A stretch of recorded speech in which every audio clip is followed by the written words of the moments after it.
လာလာဆန်းလို့ရပြီဟေးဒီနေ့ရပေါ့နော်တကယ်တော့အကိုကကလေးကိုလောက်ကြည့်ရပေါ့နော်ကလေးထွက်ပြောနေရတာကျမပေါ့နော်ဘာလို့လဲဆိုကျမမာလာရှမ်းကိုအရန်ကြိုက်တာစိုက်မှာဆိုလဲ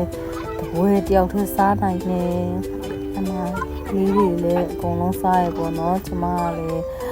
နှစ်ပကံလောက်တော့စားလိုက်တယ်ပေါ့ရှင်အိမ်မှာဆိုအဝါစားလို့ရတယ်ကျမချက်တော့မချက်တတ်ဘူးတို့ချက်တာအမကြီးချက်တာသူတာဟာစားပေါ့နော်သူတန်နေနဲ့နားထောင်ကြည့်ပေါ့နော်ပကံတစ်ချက်ကောင်းလားအေးဟုတ်တယ်တစ်ချက်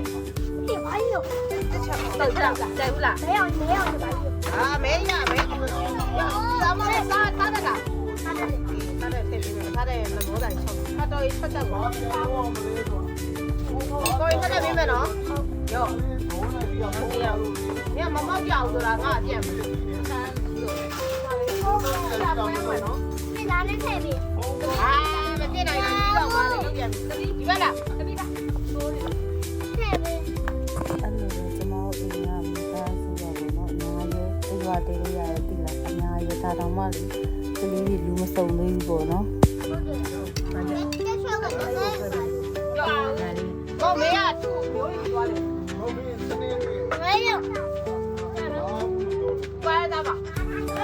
မကြည့်နိုင်တာအဲ့ကိုကြီးထဲလို့မရဘူးလား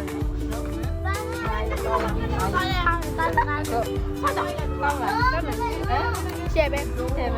မရပါဘူးအားလည်းညံလားကောင်းလားကောင်းတယ်ဆက်တယ်ဆက်လားဆက်တယ်တစ်ချက်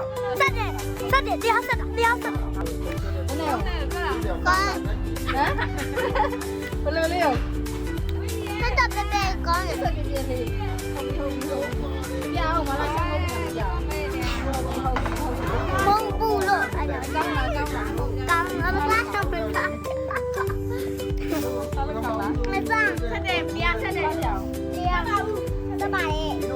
ကောင်းလားကောင်းလားဆက်ကောင်းတယ်ဟုတ်ပြီရောချိုးရတဘူးပြအောင်ဟုတ်ပြီ